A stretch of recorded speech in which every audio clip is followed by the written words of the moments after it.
ಅವಕಾಶ ಇಲ್ಲ. ನೇರವಾಗಿ ಜಮೀನ್ದಾರರೊಂದಿಗೆ ಒಪ್ಪಂದವನ್ನ ಮಾಡಿಕೊಂಡಿರ್ತಾರೆ ಕಂಪನಿಯವರು.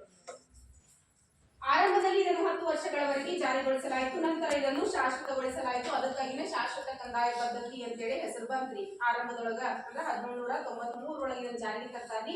10 ವರ್ಷ ತನಕ ಇದು ನಡ್ಕೊಂಡು ಹೋಗ್ತೈತಿ. ಅದಾದ್ಮೇಲೆ ಅದನ್ನ ಪರ್ಮನೆಂಟ್ ಮಾಡಿ ಬಿಡ್ತಾರೆ, ಶಾಶ್ವತಗೊಳಿಸಿ ಬಿಡ್ತಾರೆ. ಆದ್ದರಿಂದ ಇದನ್ನು ಕಾಯಂ ಗುತ್ತಾ ಪದ್ಧತಿ ಎಂದು ಕರೆಯಲಾಯಿತು. ಜಮೀನ್ದಾರರಿಗೆ ಶಾಶ್ವತವಾಗಿ ಭೂ ಮಾಲೀಕತ್ವವನ್ನು ಕೊಡಲಾಯಿತು.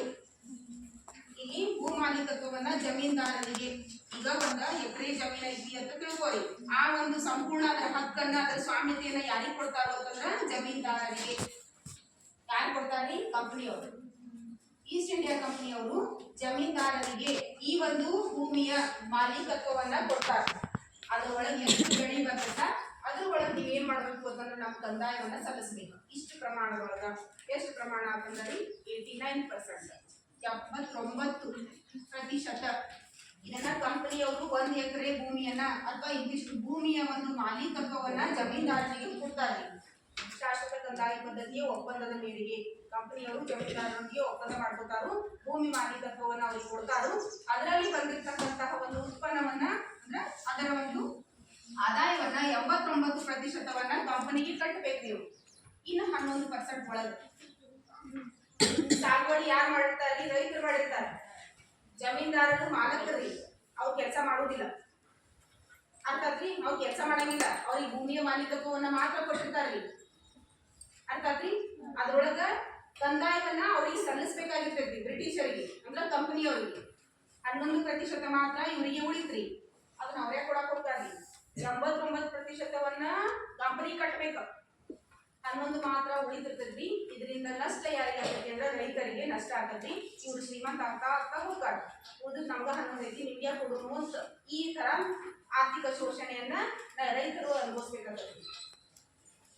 ಮೊದಲಿಗೆ ಏನು ಅಂತಂದ್ರ ಬಂಗಾಳ, ಬಿಹಾರ, ಒರಿಸ್ಸಾ ಮತ್ತು ಉತ್ತರ ಪ್ರದೇಶದ ಉತ್ತರ ಭಾಗಗಳಲ್ಲಿ ಜಾರಿಗೆ ತರ್ತಾನ್ರಿ. ಅಲ್ಲಿರ್ತಕ್ಕಂಥ ಪರಿಸ್ಥಿತಿ ಹೆಂಗಂತಂದ್ರ ಈ ಜಮೀನ್ದಾರರೊಂದಿಗೆ ಒಪ್ಪಂದವನ್ನ ಮಾಡ್ಕೊಳ್ಳಾಗಿರ್ತೈತಿ.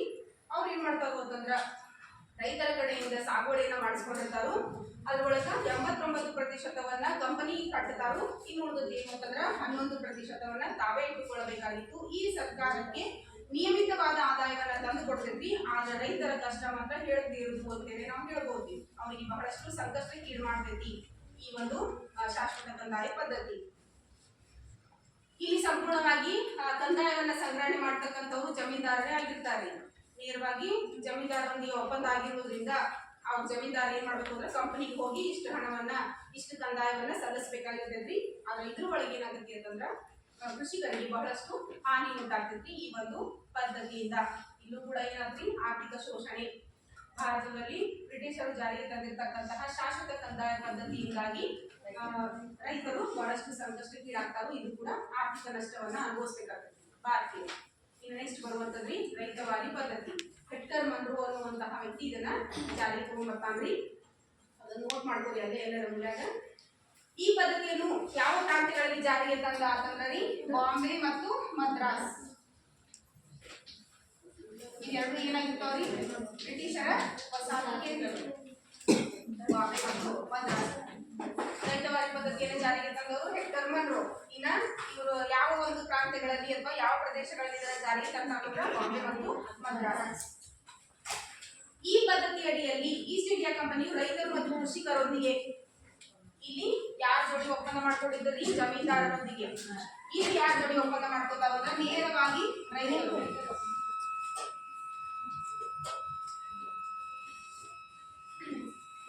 ಮತ್ತು ಕಂಪನಿಯೊಂದಿಗೆ ಇಲ್ಲಿ ಒಪ್ಪಂದ ಆಗಿರ್ತೈತಿ ರೈತವಾರಿ ಪದ್ಧತಿ ಒಳಗ. ಇದನ್ನ ಬಾಂಬೆ ಮತ್ತು ಮದ್ರಾಸ್ ಪ್ರಾಂತ್ಯಗಳಲ್ಲಿ ಜಾರಿಗೊಳಿಸಿರ್ತಾರು.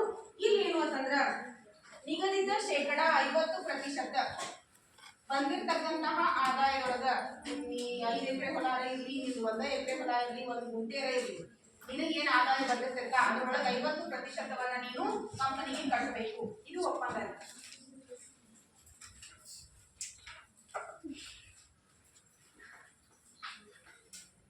ನೀ ಅಷ್ಟು ಕಟ್ತಿದ್ದಿ ಅಂತಂದ್ರ 50% ಕಟ್ಟಾಗ ಒಪ್ಕೊಂಡಿ ಅಂತಂದ್ರ ನಿನಗೆ ಮಾಲೀಕತ್ವವನ್ನ ನೀಡ್ತೀವಿ. ನಾವು 1 ಎಕರೆ ಹೊಲಕ್ಕ ನಿನ್ನ ಮಾಲಕರನ್ನಾಗಿ ಮಾಡ್ತೀವಿ. ಅದ್ರೊಳಗ ಬಂದಿರತಕ್ಕಂತಹ 50% ನೀನು ಕಂಪನಿಗೆ ಕೊಡಬೇಕು. ಇದು ಕಂಡೀಷನ್, ಇದು ನಿಯಮ. ಪ್ರತಿ 20 ರಿಂದ 30 ವರ್ಷಗಳಿಗೊಮ್ಮೆ ಕಂದಾಯವನ್ನು ಪರಿಷ್ಕರಿಸಲಾಗುತ್ತಿತ್ತು. ಈ ಪದ್ಧತಿಯಡಿಯಲ್ಲಿ ಕೃಷಿಕರು ಸರ್ಕಾರದ ಸಂಪೂರ್ಣ ಅಧೀನದಲ್ಲಿದ್ದರು. ಇಲ್ಲಿ ಕೃಷಿಕರಿಗೆ ಮಾತ್ರ ಮತ್ತು ಆ ಕಂಪನಿಗೆ ನೇರವಾಗಿರ್ತಕ್ಕಂಥ ಒಪ್ಪಂದ ಇರುವುದರಿಂದ ಸಂಪೂರ್ಣವಾಗಿ ಸರ್ಕಾರದ ಕೈ ಮುಗಿದು ಜವಾಬ್ದಾರಿಯಾಗಿದ್ದು ಅಂತ ಹೇಳ್ತಾರೆ. ಅಲ್ಲಿ ನಡಬರ್ಕ್ ಯಾರು ಇರಲಿಲ್ಲ. ಇನ್ನು ನೆಕ್ಸ್ಟ್ ಕಂದಾಯವನ್ನ ಸಂಗ್ರಹಣೆ ಮಾಡಕ್ಕ ಬ್ರಿಟಿಷ್ ಅಧಿಕಾರಿಗಳಿದ್ರು. ಇಲ್ಲಿ ನೇರವಾಗಿ ಜಮೀನ್ದಾರನ ಕಟ್ತಿದ್ರಿ. ಆದ್ರೆ ಇಲ್ಲಿ ಕಲೆಕ್ಷನ್ ಮಾಡಕ್ಕ ಕಂದಾಯವನ್ನ ಸಂಗ್ರಹಣೆ ಮಾಡಕ್ಕ ಯಾರಿದ್ರು ಅಂತಂದ್ರೆ ಅಧಿಕಾರಿಗಳನ್ನ ನೇಮಕ ಮಾಡಲಾಗಿತ್ತು. ಇದೊಂದು ನಿಯಮ ಅಂತ ಹೇಳ್ಬೋದು. ಇಲ್ಲಿ ರೈತರು ಹೋಗಿ ಕಟ್ಟಾಗಿಲ್ಲ ಕಂಪನಿ ಅಮೌಂಟ್ ಅನ್ನ ಯಾರು ಕಟ್ಟಿದ್ರಿ? ಅಧಿಕಾರಿಗಳು ಕಂದಾಯ ಸಂಗ್ರಹಣೆಯನ್ನ ಮಾಡುವಂತ ಒಂದು ಹಕ್ಕನ್ನ ಅವ್ರಿಗೆ ಕೊಡ್ಬೇಕಾಗಿತ್ತು. ಇನ್ನೊಂದು ಸಮಸ್ಯೆ ಯಾಕಂತಂದ್ರಿ ರೈತರಿಗೆ ಮತ್ತೊಂದು ಸಮಸ್ಯೆ ಏನಾಗ್ತು ಅಂತಂದ್ರ ಅದು ಬೆಳೆ ನಷ್ಟ ಆಗಿರ್ಲಿ ಅಥವಾ ಸರಿಯಾಗಿ ಬೆಳೆ ಬರದೇ ಇದ್ರು, ಬರಗಾಲ ಬಂದ್ರು, ಪ್ರವಾಹ ಬಂದ್ರು, ಏನೇ ನೈಸರ್ಗಿಕ ವಿಕೋಪಗಳಾದ್ರೂ ಕೂಡ ಏನ್ ಮಾಡ್ಬೇಕಾಗಿತ್ತು ಅಂದ್ರೆ ಕಡ್ಡಾಯವಾಗಿ 50% ಕಂದಾಯವನ್ನ ಕಟ್ಟಲೇಬೇಕಾಗಿತ್ತು. ಇದರಿಂದಾಗಿ ಏನಾಗ್ತು ಅಂದ್ರೆ ಬಹಳಷ್ಟು ಸಫರ್ ಆಗ್ತಾರೆ ರೈತರು, ಆರ್ಥಿಕ ಸಂಕಷ್ಟಕ್ಕೀಡಾಗ್ತಾರು. ಜೊತೆಗೆ ತಮ್ಮ ಭೂ ಒಡೆತನ ಅದೇನ್ ಹೊಲ ಕೊಟ್ಟಿರ್ತದೆ ಜಮೀನನ್ನ ಕೊಟ್ಟಿರ್ತಾರ ಉಳುಮೆ ಮಾಡ್ಕೋರಿ ಅಂತ ಹೇಳಿ ಆ ಒಂದು ಒಡೆತನವನ್ನ ಕೂಡ ಕಳ್ಕೊತಾರ ರೈತರು. ಈ ಕಟ್ತಿದ್ದಿ ಅಂತಂದ್ರೆ ಅಷ್ಟೇ ನೀವು ಮುಂದುವರಿಸ್ತಾರೆ, ಇರ್ಲಿಕ್ಕಂದ್ರ ವಾಪಸ್ ಕೊಡು, ಅಲ್ಲಿ ಭೂಮಿಯನ್ನ ಕಳ್ಕೊತಾರೆ ರೈತರು. ಇದು ರೈತವಾರಿ ಪದ್ಧತಿಯ ಒಂದು ವ್ಯವಸ್ಥೆ ಮದ್ರಾಸ್ ಮತ್ತು ಬಾಂಬೆ ಪ್ರಾಂತ್ಯಗಳಲ್ಲಿ. ನೆಕ್ಸ್ಟ್ ಮಹಲ್ವಾರಿ ಪದ್ಧತಿ ಇಂಪಾರ್ಟೆಂಟ್ ರೀ. ಮಹಲ್ ಎಂದರೆ ಏನು ಅಂತ ಹೇಳಿ ಕೇಳ್ತಾರಿ. ಬರೀ ಘಟಕ ಬರಿಬೇಡ್ರಿ, ಕಂದಾಯ ಘಟಕ ಹೇಳಿ ಬರಿಬೇಕ್ರಿ. ಮಹಲ್ ಅಂತಂದ್ರ ಕಂದಾಯ ಘಟಕ. ಇಲ್ಲಿ ಏನು ಅಂತಂದ್ರೆ ಈ ಮಹಲ್ಗಳೊಂದಿಗೆ ನೇರವಾಗಿ ಕಂಪನಿ ಒಪ್ಪಂದವನ್ನ ಮಾಡ್ಕೊಂಡಿರ್ತೇವೆ.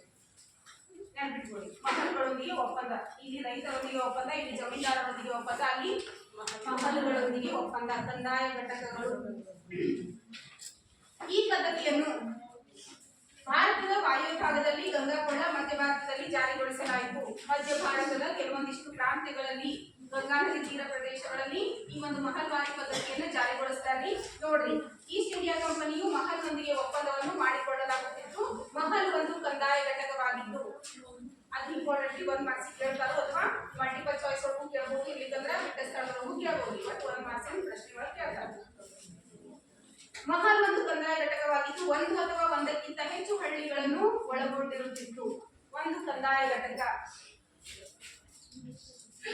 ಈಗ ಒಂದು ಕಂದಾಯ ಘಟಕ ಐತಿ ಅಂತಂದ್ರ ಒಂದು ಮಹಲ್ ಒಳಗ ಒಂದು ಅಥವಾ ಒಂದಕ್ಕಿಂತ ಹೆಚ್ಚು ಹಳ್ಳಿಗಳನ್ನ ಒಳಗೊಂಡಿರ್ತಿದ್ವಿ. ಈಗ ಜಮಖಂಡಿ ಅನ್ನುವಂಥದ್ದು ಒಂದು ಮಹಲ್ ಆಗಿತ್ತು ಅಂತಂದ್ರ ಇಲ್ಲಿ 10 ಹಳ್ಳಿಗಳು, ಒಂದಕ್ಕಿಂತ ಹೆಚ್ಚು ಹಳ್ಳಿಗಳು, ಕುಂಬಾರಳ್ಳ, ಆಲೂರ, ಹಿಂಗ್ರಿ, ಒಟ್ಟು ಒಂದಕ್ಕಿಂತ ಹೆಚ್ಚು ಆಕಾಳ, ಮುತ್ತೂರ, ಮೈಗೂರ ಮತ್ತು ಕಡ್ಪಣ್ಣೂರ ಕಡ್ಪಣ್ಣಿ ಮಾಡ್ಬೇಕು ಅಂತಂದ್ರ ಅವ್ರ ಕಂದಾಯವನ್ನ ಕಟ್ಟುವುದಾಗ ಜಮಖಂಡಿ ಬಂದು ಕಂದಾಯ ಕಟ್ಟು.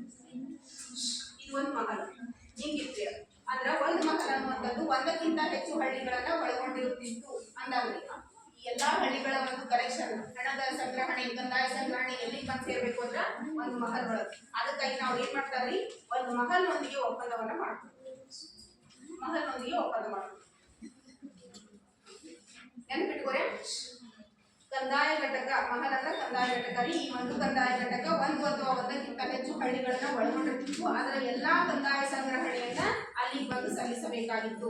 ಈಗ ನಾವು ಕಂದಾಯ ಇಲಾಖೆಗಳು ಅಥವಾ ಘಟಕಗಳು ಅಂತ ಹೇಳಿ ಕರಿತೀವಲ್ರಿ, ಬೆಂಗಳೂರ, ಬೆಳಗಾವ, ಆಮೇಲೆ ಅವ ಇಲ್ಲಿ ದೊಡ್ಡ ಮೇಡಮ್ ಕರೆಕ್ಟ್. ಬೆಳಗಾವ, ಆಮೇಲೆ ಮೈಸೂರು, ಬೆಂಗಳೂರು, ಕಲಬುರಗಿ, ಕರೆಕ್ಟ್ ಅನ್ನ ಡಿವಿಷನ್ಸ್ ಕರೆಕ್ಟ್. ಆ 4 ಘಟಕಗಳನ್ನ ಕಂದಾಯ ಘಟಕಗಳು ಅಥವಾ ಆಡಳಿತ ಘಟಕಗಳು ಅಂತ ಹೇಳಿ ಕರೀತಾರೆ ಈಗ ಪ್ರೆಸೆಂಟ್. ಹಂಗ ಇಲ್ಲಿ ಏನು ಅಂತಂದ್ರ ಒಂದು ಅಥವಾ ಒಂದಕ್ಕಿಂತ ಹೆಚ್ಚು ಹಳ್ಳಿಗಳನ್ನ ಒಳಗೊಂಡಿರ್ತಕ್ಕಂಥದ್ದು ಮಹಲ್ ಆಗಿರ್ತಿದ್ರಿ. ಅದಕ್ಕಾಗಿ ನಾವು ಏನ್ ಮಾಡ್ತಾರ ಅಂದ್ರೆ ಆ ಮಹಲ್ನೊಂದಿಗೆ ಒಪ್ಪಂದವನ್ನ ಮಾಡ್ಕೊತಾರೆ. ಎಷ್ಟು ಬುದ್ಧಿವಂತರಿರ್ಬೇಕು ವಿಚಾರ ಮಾಡಿ. ಆ ಎಲ್ಲಾ ಹಳ್ಳಿಗಳ ಒಂದು ಕಲೆಕ್ಷನ್ ಅಲ್ಲಿ ಸೇರ್ತಿದ್ರಿ. ಅದಕ್ಕಾಗಿ ನಾವು ನೇರವಾಗಿ ಮಹಲ್ಗಳೊಂದಿಗೆ ಒಪ್ಪಂದವನ್ನ ಮಾಡ್ಕೊಂಡು ನೋಡಿ. ಒಂದು ಅಥವಾ ಒಂದಕ್ಕಿಂತ ಹೆಚ್ಚು ಹಳ್ಳಿಗಳನ್ನು ಒಳಗೊಂಡಿರುತ್ತಿದ್ದು ಮಹಲ್ನೊಳಗಿದ್ದ ಕೃಷಿಕರನ್ನು ಒಟ್ಟಾಗಿ ಭೂ ಮಾಲೀಕರೆಂದು ಪರಿಗಣಿಸಿದರು.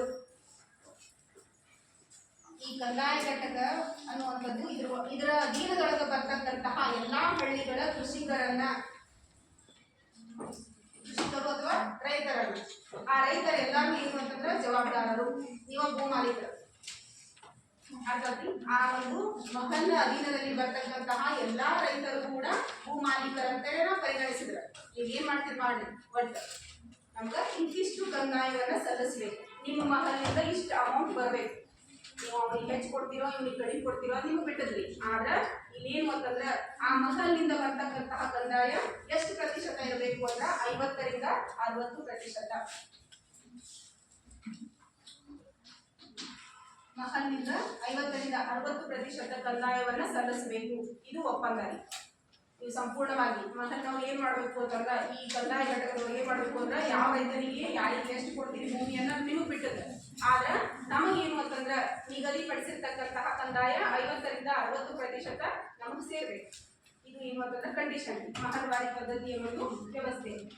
ಇದನ್ನ ಕಾಲ ಕಾಲಕ್ಕೆ ಪರಿಷ್ಕರಿಸಲಾಗುತ್ತಿದ್ದು. ಇದನ್ನ ರಿನಿವೇಶನ್ ಮಾಡ್ತಿದ್ರು, ರಿನಿವಲ್ ಮಾಡ್ತಿದ್ರು ವರ್ಷದಿಂದ ವರ್ಷಕ್ಕೆ. ಹೆಚ್ಚಿನ ಕಂದಾಯವು ರೈತರಿಗೆ ದೊಡ್ಡ ಹೊಣೆಯಾಗಿ ತೀವ್ರ ಬಡತನಕ್ಕೆ ತಳ್ಳಲ್ಪಟ್ಟರು. 50ರಿಂದ 60% ಅಂತಂದ್ರೆ ಒಬ್ಬ ರೈತನಿಂದ ಇಷ್ಟು ಅಮೌಂಟ್ ಅನ್ನ ಸಲ್ಲಿಸಬೇಕು, ಇಷ್ಟು ಕಂದಾಯವನ್ನು ಸಲ್ಲಿಸಬೇಕು ಅಂತಂದ್ರೆ ಇದು ಬಹಳಷ್ಟು ಬರ್ಡನ್ ಆಗತ್ತೆ ರೈತರಿಗೆ. ಇದರಿಂದಾಗಿ ಸಂಕಷ್ಟವನ್ನ ಎದುರಿಸಬೇಕಾಗತ್ತೆ. ಇದು ಯಾವ ಪ್ರಾಂತ್ಯಗಳಲ್ಲಿ ತಂದರೆ ಗಂಗಾ ನದಿ ತೀರ ಪ್ರದೇಶದೊಳಗ ಮತ್ತು ವಾಯು ಭಾಗದೊಳಗ, ಭಾರತದ ವಾಯು ಭಾಗ ಇದಕ್ಕೆ ಹೇಳ್ತೀವಿ ನಾವು. ಭಾರತದ ವಾಯು ಭಾಗ ಅಂತಂದಾಗ ಈ ಕಡೆ ಭಾಗದಲ್ಲಿ, ಆಮೇಲೆ ಗಂಗಾ ನದಿ ತೀರ ಅಂತಂದಾಗ ಈ ಕಡೆ ಬರ್ತೈತಿ ಗಂಗಾ ನದಿ. ಪಾಟಲಿಪುತ್ರನ ಗೊತ್ತಿಲ್ರಿ, ಗಂಗಾ ನದಿ ಗೊತ್ತಿಲ್ರಿ. ವಾಯು ಭಾಗ ಅಂತಂದಾಗ ಇಲ್ಲಿಂದ ಮೇಲೆ ಅಡ್ಡಾಡ್ತವಲ್ರಿ ದಾಳಿಗಳಾಗ್ತಾವಲ್ಲ, ಅಲ್ಲಿಂದ ಆ ಪ್ರದೇಶ ರೀ. ಅಲ್ಲಿದ್ದಾಗ ಈ ಪ್ರದೇಶ ವಾಯು ಭಾಗದ ಪ್ರದೇಶಗಳು ಮತ್ತು ಗಂಗಾ ನದಿ ತೀರ ಪ್ರದೇಶಗಳು ಮಧ್ಯ ಭಾರತ ಅಂತಂದಾಗ ನಿಮಗೆಲ್ಲ ಗೊತ್ತಿಲ್ಲ ನೋಡ್ರಿ. ಇವು ಆರ್ಥಿಕತೆಯ ಮೇಲೆ ಪ್ರಭಾವ, ಬ್ರಿಟಿಷ್ ಆಡಳಿತದ ಪ್ರಭಾವ ಅಂತಂದಾಗ 3 ವ್ಯವಸ್ಥೆಗಳನ್ನ ವಿವರಣೆ ಮಾಡಬೇಕ್ರಿ. ಯಾರು ಕಂಡಿದ್ರು, ಯಾರು ಪರಿಚಯಿಸಿದ್ರು, ಯಾವ ಪ್ರದೇಶದಲ್ಲಿ ಪರಿಚಯಿಸಿದ್ರು, ಅದರ ನಿಯಮಗಳೇನು, ಒಪ್ಪಂದಗಳು ಯಾರು ಕಡಿಮೆ ಮಾಡಿಕೊಂಡು ಅದರ ಪರಿಣಾಮ ಏನಾದ್ರು ರೈತರ ಮೇಲೆ ಬರೀಬೇಕ್ರಿ. 5 ಅಂಕದ ಪ್ರಶ್ನೆ ಆಗಿದ್ದರಿಂದ ಸರಳ ಇತಿಹಾಸ ಅನ್ಕೋತೇನ್ರಿ ನಾ. ಈಸಿ